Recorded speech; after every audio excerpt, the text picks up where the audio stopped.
Hi, in this video, we're going to review the certificate options we talked about previously, as well as prepare two ICE servers to join a cube. In order to do that, we're going to generate a certificate signing request, import the root CA into both servers, and bind that certificate signing request after it's been signed to the ICE servers. Let's get started. In my test environment, I have two ICE servers. I have ICE Server 1 and ICE Server 2, along with my Microsoft Certificate Authority that I'm going to use to sign the certificate. If we log into these servers, first thing I'm going to do is review the options that we talked about earlier. Under the Administrative option, under Certificates, I'm going to see the System Certificates. I'm going to see the friendly name that's been attached to them. These are the system generated self-signed certificates that were installed as part of the ICE installation. So here's my self-signed default certificate. The services that it provides, it does EAP, it does authentication, it does admin, it does portal, which is our guest portals, and it does Radius and DTLS. You'll notice a separate certificate for PX Grid and a separate certificate for SAML.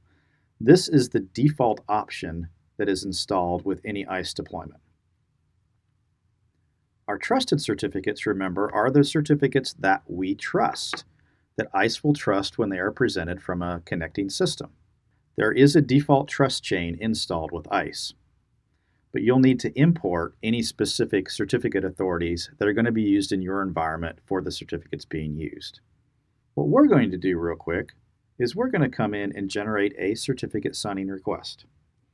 In our example, what we're going to do is we're going to use the same certificate on both ICE servers.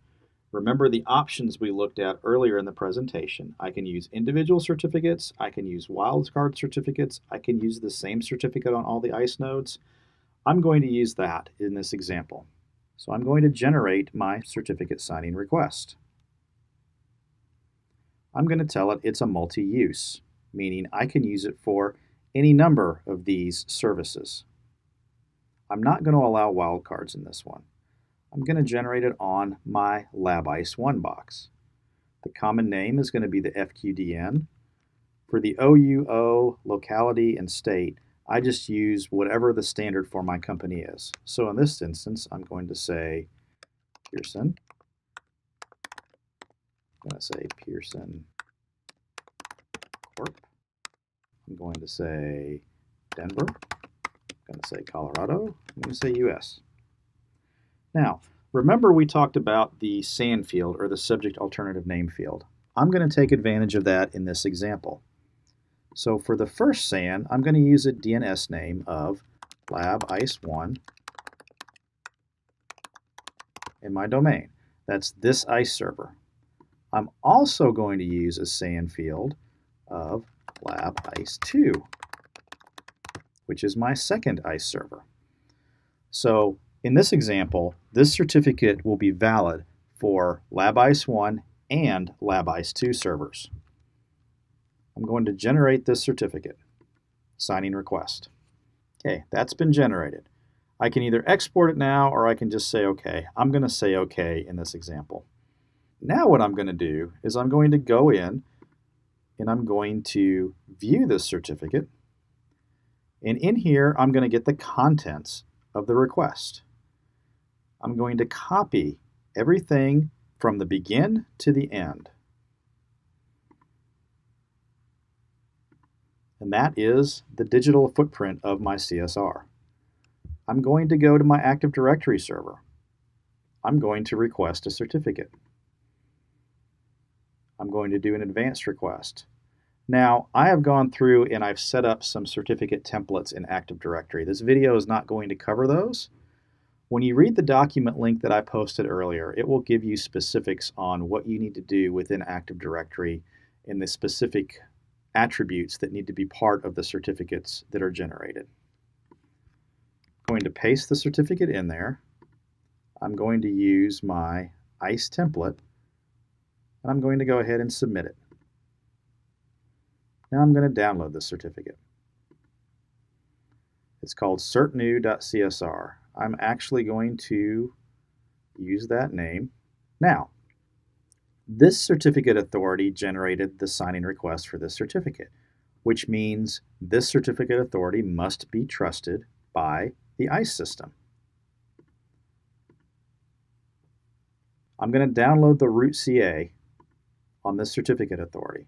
I've actually already done this and it's already on there, but this is what I would do to go through to get a copy of the root CA and any intermediate CAs that are part of this deployment. Now I'm going to go back to the ICE server. The first thing I'm going to do before I bind this certificate and actually import the signing request is I'm going to go to Trusted Certificates. I'm going to import that certificate that needs to be trusted.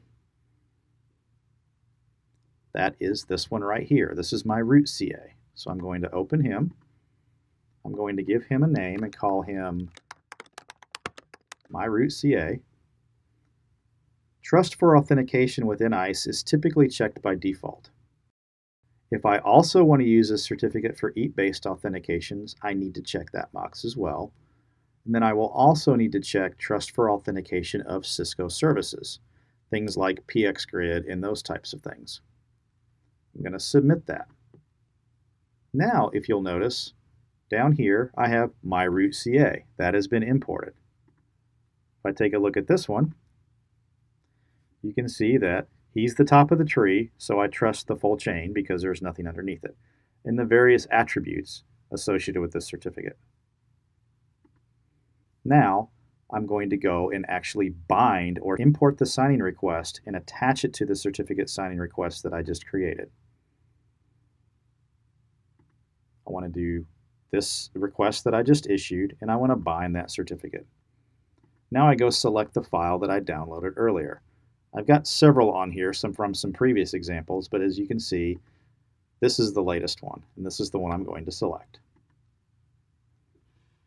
I'm going to call it my ICE certificate. Now, what do I want to use this certificate for? Well, in my example, I want to use it for the admin role. Now, when we switch certificates from an existing certificate to a new certificate for a lot of the roles, we need to actually restart the services. And that's basically what this is telling us. I'm also going to use it for EAP authentication, and I might as well use it for portal as well too. And I'm just going to select my default portal group. So any of these portals, this certificate is going to be subject to those as well. I'm going to submit this. It's saying, hey, I'm going to replace your existing admin cert on this node. Make sure you've imported the root CA like we've talked about before and that he's in there, which he already is. And do you want to continue? This is also warning me that, hey, these portals also have a default certificate attached to them. Do you want to replace that? Just say yes. Now the system is going to restart. Now, in the meantime, what I'm going to do while that's restarting is I'm going to hop over to my second ICE server. I'm going to go to Admin. I'm going to go to Certificates. I'm going to go to Trusted Certificates, and I'm going to import the same CA that I imported before, my root CA.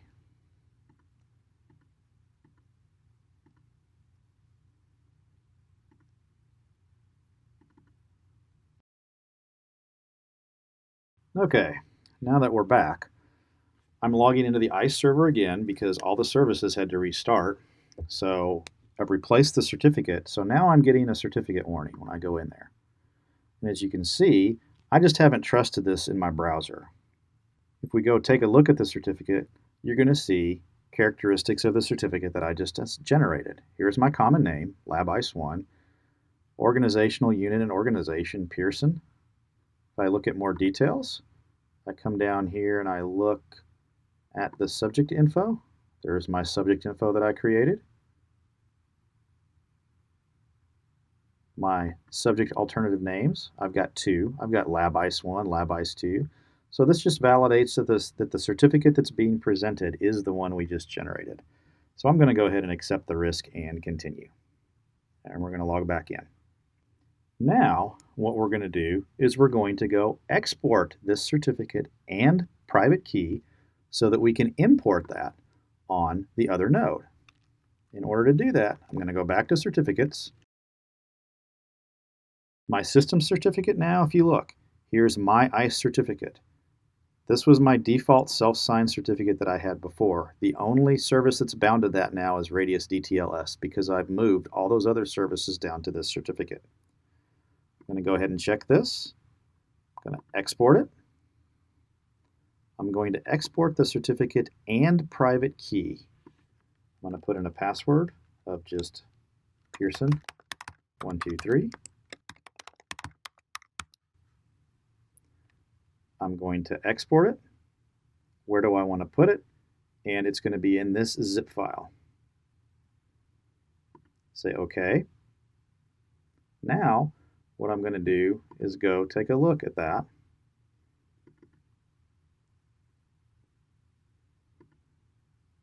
There's my zip file that I just did. So what I'm going to do is I'm going to actually extract all that. And as you can see, I've got my certificate and I've got a private key file. Those are the two files I'm going to need for the next step. Now what I'm going to do is I'm going to log into my other ISE server. Now remember, I already imported that root CA, so the next thing that I need to do is actually go import the certificate and the private key. I'm going to go to System Certificates, going to import. This is my node I'm going to import it on. I'm going to import the certificate, and I'm going to import the private key. I'm going to give the password that I did before, which is Pearson23. I'm going to give it a friendly name, my ISE2 certificate, if I could actually spell. I'm not going to allow wildcards. I don't want to validate. I do want to use this for the admin role. Oh, by the way, I'm going to restart all this stuff. Say OK to that. I do want to use it for EAP authentication. Yes, I know you're going to restart. Let's do that. And I do want to use it for portal. Attach it to the default portal group again. I'm going to submit that. Don't want to save that password. Again, the portal's already got a certificate attached to it. Do I want to replace it? The answer to that is obviously yes. I'm going to save that, and lo and behold, the system is going to restart. We'll be back in just 1 second to validate that everything's working okay. Okay, and it looks like the services have restarted, so we're back. Again, same thing as before. Now I'm getting a message in my browser, which proves to me that the certificate being presented is different than the one I had before. Let's go through and take a look just to be sure. Yep, LabISE1 is the common name because remember we used the same certificate. So even though this is LabISE2, I have a subject alternative name of LabISE2, but the common name that was issued to the original certificate was LabISE1. So I'm going to accept the risk and continue. Go ahead and log back in. Go ahead and accept the warning. This is a lab, so I obviously haven't put any licenses in it yet. Now, admin, certificates.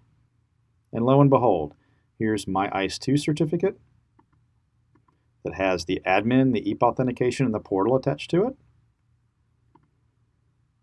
It was signed by my root CA, which I've got. So everything looks good from that perspective. So that brings us to the end of this specific demo. Hopefully this has given you an idea of how important certificates are in the role of ISE and how to manage and build your own. Thank you.